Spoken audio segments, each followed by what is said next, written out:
Hello guys and welcome to Manual Education. So this is a very important video for all the law 3 years aspirants जिन्होंने CET का exam लिखा था 2024 में and you were waiting for your cap round to start. So guys आपके cap round को लेकर एक बहुत बड़ी अपडेट आ चुकी है कि जो आपके रजिस्ट्रेशन है वो स्टार्ट हो चुके हैं. आपको इनकी ऑफिशियल वेबसाइट पर आ जाना है और यहाँ पर आपको एडमिशन प्रोसेस पर क्लिक करना है. तो जैसे आप क्लिक करोगे आपके सामने ये पोर्टल ओपन हो जाएगा.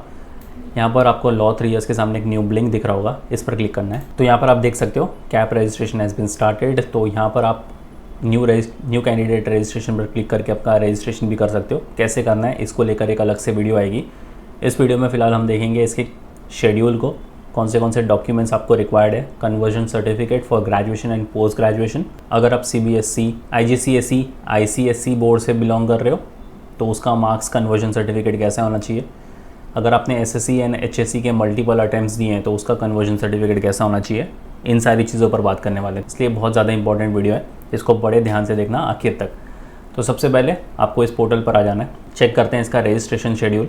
तो इस पर आपको क्लिक करना है. तो आपके सामने ये PDF ओपन हो जाएगा जिसके अंदर आपका टेंटेटिव शेड्यूल आ चुका है. Candidate registration for MS OMS candidates 11th of July से 18th ऑफ जुलाई तक है, which is today. 18th of July तक आपके पास टाइम है या आप इसका रजिस्ट्रेशन कर सकते हो. Candidate registration for NRI, OCI, PIO, FNS and CIWG candidate 11th of July से लेकर 10th ऑफ अगस्त तक है, तो इनके लिए थोड़ा सा और एक्स्ट्रा टाइम है. E scrutiny of uploaded documents and filled in application form by the e verification team 11th of July से लेकर 21st ऑफ जुलाई तक है. E scrutiny of uploaded documents and filled in application forms by the expert committee for NRI, OCI, PIO, FNS and CIWGC candidates 11th of July से लेकर 12th of August. Display of alphabetical list for round 1 23rd of July. Resolving grievances वो होगा 23rd of July से लेकर 26th of July. और आपकी final merit list round 1 को लेकर पब्लिश होगी 29th of July. और ये टेंटेटिव शेड्यूल है, फ़िलहाल इसको ही आप अपना फाइनल डेट्स मानकर चलो और इस डेट के पहले अपना रजिस्ट्रेशन और अपने डॉक्यूमेंट्स जो हैं वो अपलोड करना स्टार्ट कर दो. उसके बाद चेक करते हैं list of documents, important documents क्या आपको रिक्वायर्ड है. अगेन इस पर आपको क्लिक कर देना है. तो आपके सामने ये वाला PDF ओपन हो जाएगा. इसके अंदर लिखा है documents to be uploaded along with online CAP application form in CAP 2024. तो एक एक करके इसको गो थ्रू करते हैं. Candidates and parents are requested to scan the following documents and keep ready for uploading while filling the online application form in their pen drive or desktop or laptop. Photograph image, passport size colour photograph होनी चाहिए आपकी. Size of photo file should be between 20 KB to 50 KB. The image file should be in JPG या फिर JPEG format में होनी चाहिए. Signature image, applicant has to sign on white paper with black और blue pen. Signature image size should be between 10 KB to 20 KB. The image file should be in JPG या फिर JPEG format. The document listed in the following table should be in PDF format of size up to 500 KB. The scanned uploaded document should be readable. Upload the document only after ensuring this कि वो readable हो, उसके बिना upload मत करना. If the uploaded documents are not readable, then such documents will not be considered as valid and the responsibility of the same shall completely lie with the candidate. तो upload करने से पहले एक बार ख़ुद भी उसको चेक कर लेना कि वो रीडेबल है या नहीं. स्क्रॉल डाउन कर लो. अब यहाँ पर टाइप ऑफ कैंडिडेट दिया हुआ है और फॉलोइंग डॉक्यूमेंट्स दिए गए हैं जो आपको स्कैन करके अपलोड करने हैं. All candidates are type candidates. Maharashtra state candidate, outside Maharashtra state candidate, all India candidates are including Jammu and Kashmir migrant candidates. तो आपको यहाँ पर सारी चीज़ें पढ़ लेनी है. स्टैंडर्ड 10th की मार्कशीट आपको अपलोड करनी है. If candidate has passed SSC from CBSE, ICSE, IGCSE, IB board, then such candidate will have to produce the conversion certificate with self attestation and will have to upload SSC mark sheet along with conversion certificate in single PDF form.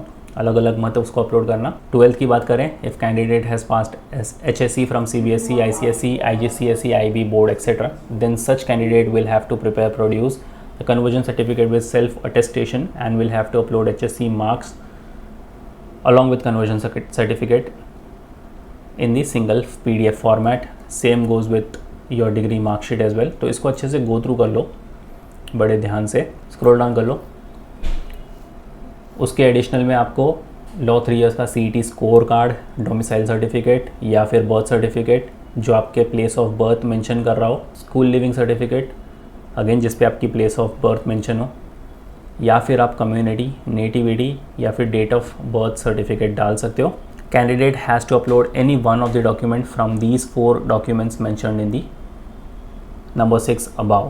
In addition of the above documents, candidates are required to upload following documents depending upon the category and candidature type of the candidate to which they belong.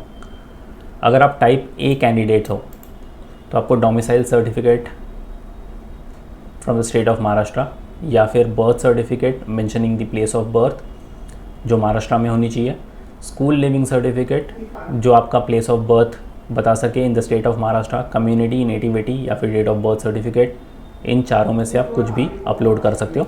अगर आप type B वाले candidate हो तो आपको domicile certificate of the candidate, domicile certificate of father और mother of candidate indicating that he और she is domiciled in the state of Maharashtra.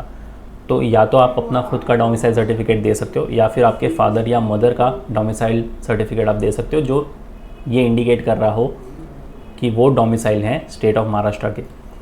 Type सी अगर candidate हो, certificate from the employer in proforma A stating that the father और mother of the candidate who is a central government of India undertaking employ is presently posted in और outside Maharashtra. Type D, certificate from the employer in pro forma B1 stating that the father or mother of the candidates who is a Maharashtra state government or Maharashtra state government undertaking employee या फिर undertaking along with documentary evidence from the retired employee stating place of settlement in pro forma B2. तो ये सारी चीज़ें आपको ध्यान में रखनी है आपके कैंडिडेट टाइप के हिसाब से. स्क्रॉल डाउन कर लो. अगर आप टाइप ई कैंडिडेट हो which belongs to Maharashtra Karnataka disputed border तो आपको certificate stating that the candidate belong to disputed border area in proforma G1 and certificate stating that the mother tongue of the candidates is Marathi in proforma G2. तो ये compulsory चीज़ें हैं, mandatory चीज़ें हैं. Backward class candidates SC ST from the state of Maharashtra only, आपके पास caste certificate होना चाहिए और कास्ट या फिर ट्राइब वैलिडिटी सर्टिफिकेट होना चाहिए. If caste tribe validity certificate is not available, then candidate has to upload receipt of application form for caste या फिर tribal validity certificate. तो आपने अगर अप्लाई किया होगा, आपके पास रिसिप्ट होगी तो आप बाय द टाइम उसको अपलोड कर सकते हो. बट लास्ट राउंड के पहले आपको ओरिजिनल सर्टिफिकेट अपलोड करना मैंडेटरी है. Backward class candidates belonging to VJ, DT, NT, A, NTB, NTC, NTD, OBC, SBC, SEBC from the state of Maharashtra only, तो उनको कास्ट सर्टिफिकेट, कास्ट या फिर ट्राइब वैलिडिटी सर्टिफिकेट अपलोड करना है. अगर आपने अप्लाई किया हुआ है, आपके पास सर्टिफिकेट आया नहीं है तो उसकी रिसिप्ट आप टाइम बीइंग अपलोड कर सकते हो. लास्ट राउंड के पहले आपको ओरिजिनल सर्टिफिकेट अपलोड करना है and non creamy layer certificate आपको अपलोड करना है जिसकी वैलिडिटी हो 31 मार्च 2025 तक की. तो ये सारी चीज़ें इंपॉर्टेंट है, इसको नोट डाउन करके रख लो. अगर आप इकोनॉमिकली वीकर सेक्शन से बिलोंग कर रहे हो from the state of Maharashtra only तो eligibility certificate for economically weaker section होना चाहिए आपके पास. एक्स सर्विसमैन डिफेंस 1 तो डिफेंस सर्विस सर्टिफिकेट आपको प्रोफॉर्मा C और domicile certificate of father mother who is an ex service personal in domiciled in the state of Maharashtra. Active domicile defence candidate जो defence 2 में आते हैं उनके पास होना चाहिए defence service category proforma C.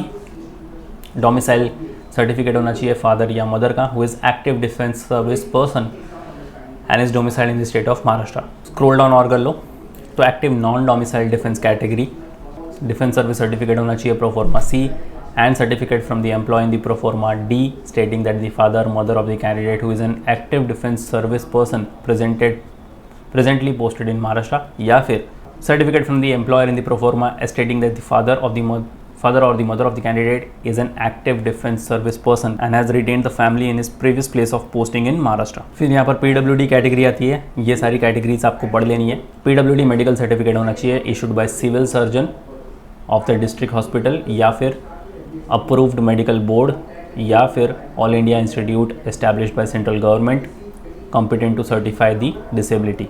और उसके साथ होना चाहिए आपके पास domicile certificate of the candidate from the state of Maharashtra, या फिर बर्थ सर्टिफिकेट जो मेंशन कर रही है आपका place of birth in Maharashtra, या फिर स्कूल लिविंग सर्टिफिकेट जो अगेन मेंशन कर रही है आपकी place of birth in the Maharashtra state. और थोड़ा स्क्रॉल डाउन कर लो तो यहाँ पर Jammu and Kashmir migrant candidates के लिए certificate of posting in case of defence and government servants in proforma J, या फिर certificate of stay in refugee camp for those staying in camp in proforma K, या फिर certificate stating that the candidate belong to displaced family in proforma L. Minority candidates के लिए यहाँ पर domicile certificate of the candidate belonging to the state of Maharashtra and declaration of the candidate for the respective linguistic religious minority community in the proforma O, या फिर leaving certificate have information pertaining to religion mother tongue. थोड़ा और scroll down इसको कर लो तो यहाँ पर आता है आपके पास सर्टिफिकेट फॉर ऑर्फन कैंडिडेट्स। इनके लिए orphan certificate issued by competent authority. These candidates claiming reservation under this quota as per GR number, ये आपको पढ़ लेना है और ये सारी चीज़ें आपको पढ़ लेनी है बड़े ध्यान से। और स्क्रॉल डाउन कर लो। अब आपके सर्टिफिकेट्स कौन से फॉर्मेट में होने चाहिए? Proforma A for type C candidates, तो इस फॉर्मेट को आप नोट डाउन करके रख लो, इसका स्क्रीनशॉट ले लो या फिर आप डाउनलोड भी कर सकते हो इसको। इसी मुताबिक आपके पूरे प्रोफोर्मा सर्टिफिकेट्स होने चाहिए। आप भले फिर कोई भी कैटेगरी में फॉल क्यों ना हो रहे हो, कोई भी कैंडिडेचर टाइप में आप फॉल क्यों ना हो रहे हो, तो इन्होंने सारे कैंडिडेचर टाइप को लेकर यहाँ पर प्रोफोर्मास जनरेट किए हुए हैं और इसी फॉर्मेट में आपको अपलोड करने हैं। तो इसको बड़े ध्यान से गो थ्रू कर लेना, डाउनलोड करके रख लो रेफरेंस के लिए। आपको बिल्कुल ऐसे ही फिलअप करके सबमिट करना है। अब यहाँ पर बात करते हैं conversion certificate for graduation and post graduation students के लिए, तो इस पर आपको क्लिक करना है। यहाँ पर आपके सामने अगेन कन्वर्जन सर्टिफिकेट का जो फॉर्मेट है वो आ चुका है। Candidate has to prepare the marks grade CGPA to percentage conversion certificate.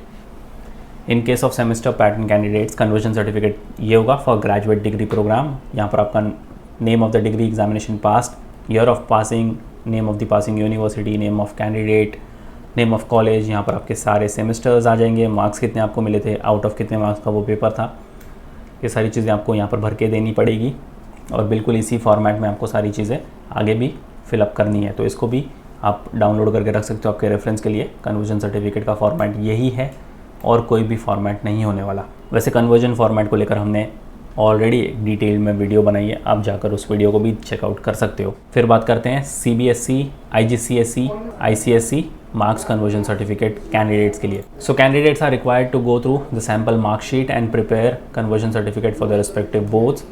Instruction for CBSE candidates while entering the aggregate percentage of SSC and CAP application form. Below given is the sample copy of SSC mark sheet of the CBSE board. In the SSC mark sheet, CBSE board has mentioned the marks obtained in each subject.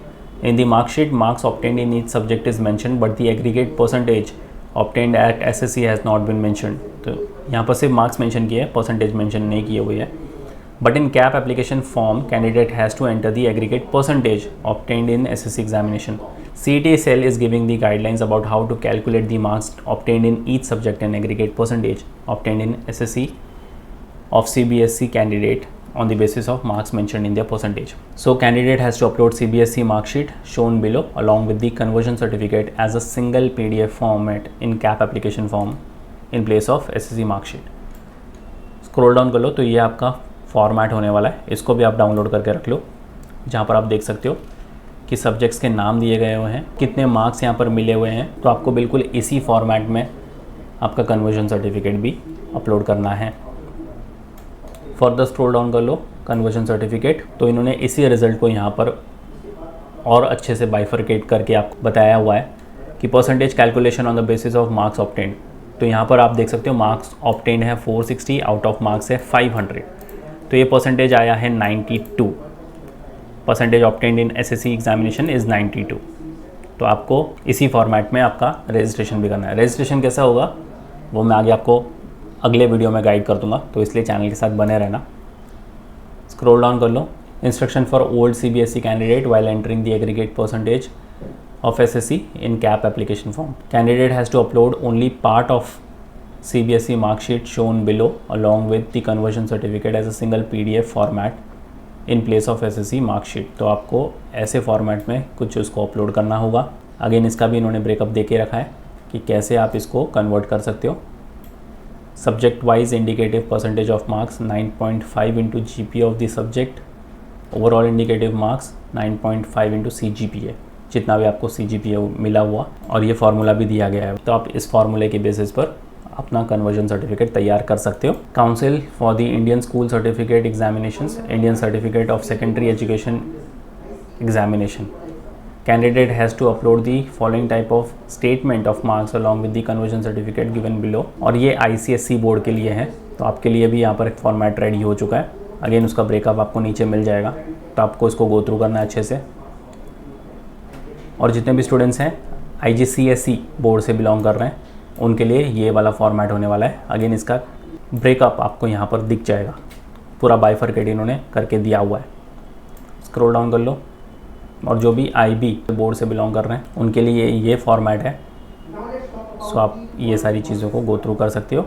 Grades to mark conversion certificate भी यहाँ पर दिया गया है for international Bachelorette IB, तो यहाँ पर आप उसको भी गो थ्रू कर सकते हो। सारी चीज़ें इन्होंने प्रॉपरली बाइफरकेट करके दी हुई है, तो आपको सिर्फ इसको गो थ्रू करना है और इसके अकॉर्डिंगली आपको अपने सर्टिफिकेट्स जो हैं वो रेडी करने हैं। और सबसे लास्ट जो है वो SSC and HSC multiple attempt conversion certificate. अगर आपने SSC एंड HSC के मल्टीपल अटैम्प्ट्स दिए हुए हैं तो ये टैब आपको चेकआउट करना है, इस पर क्लिक कर लो।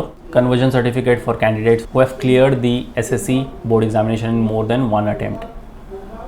तो अगर आपने एक अटैम्प्ट से ज़्यादा बार में क्लियर किया है आपका SSC या फिर HSC, तो ये आपका फॉर्मेट होने वाला है। यहाँ पर नेम ऑफ द सब्जेक्ट होगा, मार्क्स ऑब्टेन्ड होगा out of, serial number of marksheet, exam seat number, month and year of examination, name of the board, grand total आप यहाँ पर आपको लिखना पड़ेगा, कितने % आपको मार्क्स ऑब्टेन्ड हुए वो लिखना पड़ेगा। और HSC के लिए आपका ये वाला फॉर्मेट होने वाला है।